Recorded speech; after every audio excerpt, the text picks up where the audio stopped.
అనగా Pig fat, common భాషలో అర్థం కావాలంటే అది 0.7 అంటే సుమారు 56-57 రూపాయలు. అప్పర్ లిమిట్ 115 రూపాయలు. ఈ మధ్యన ఆసిలేట్ అవుతూ ఉంటుంది. సో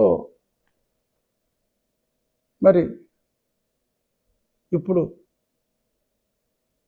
మరి పుత్తడిలో ఎత్తడి కలిపినట్టే కదమ్మా, అందులో 1/3 రేటు మరి కలపరా? సుధా, ఓ సుధా, కలపరా? మరి దీనికి ఏం సమాధానం చెప్తావు? నిన్న మాట్లాడిన దానికి. మరి నేను సాయంత్రం మూర్తి గారు కూడా దీని మీద మాట్లాడారు. దీనికి సమాధానం చెప్పాలి సుధా. ఏదో స్టేట్మెంట్ ఇచ్చేసి జనాలకి ఏదో తెలియదు అనుకుని ఉఫ్ ఉఫ్ ఉఫ్ ఉఫ్ అని మాట్లాడేస్తే కుదరదు సుధా. దీని మీద మరి క్లారిఫికేషన్. నేనేదో పొరపాటున 10 కిలోల రేటు చూసి చెప్పాను, 1 కిలో రేట్ అని అనుకోలేదని. కనీసం నీకు తెలియకపోయినా ఏదో సర్దు. ఎందుకంటే వాళ్ళ పాపం నిన్నే నమ్ముకున్నారు వైసీపీ వాళ్ళు. మళ్ళీ ఇదివరకంటే గవర్నమెంట్ ఖర్చుతో పెద్ద పెద్ద లారీలు పెట్టేసేవారు. ఇప్పుడు మరి నీవే తల్లి తండ్రి లాలో ఉన్నట్టుగా మరి ఉంది. సో మరీ ఇంత గలీజ్ స్టేట్మెంట్లు ఇవ్వద్దని కొంచెం ఆచి కాస్త తూచి మాట్లాడమని ఫార్మర్ ఏఏజీ గారికి నా విన్నపం. ఇక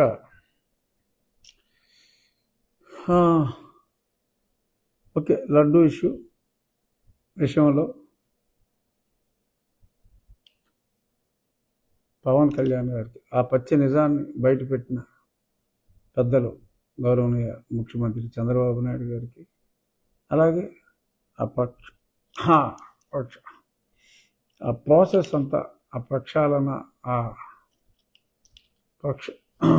ఏంటది సంప్రోక్షణ, ఇవన్నీ చేయటంలో మరి పవన్ కళ్యాణ్ గారు సనాతన హిందూ ధర్మాన్ని కాపాడటానికి ఆయన 11 రోజుల దీక్ష, ఒక సాధువుల, ఒక మునిల మరి ఆయన టేకప్ చేసి సనాతన ధర్మం మీద ఎవరైనా కామెంట్లు చేస్తే ఊరుకునేది లేదు అని మరి చాలా చాలా గట్టిగా ఆయన చెప్పడం జరిగింది. Hats off. ఎందుకంటే ఒక రాజకీయ నాయకుడు, ఒక పార్టీ అధినేత అలా మాట్లాడగలగటం చాలా కష్టం, చాలా కష్టం. బట్ ఆయన ఆ బ్యారియర్ని దాటి ముందుకెళ్ళిన రాజకీయ నాయకుడిగా హ్యాట్స్ ఆఫ్ చెప్పక తప్పదు. నేను పార్లమెంట్లోనూ మాట్లాడా, హిందూ బోర్డు కావాలి, ముస్లిమ్స్కి బోర్డు ఉంది, క్రిస్టియన్స్కి ఉంది. Why not for Hindus? వాళ్ళ ఆస్తుల జోలికి మీరు వెళ్ళరు.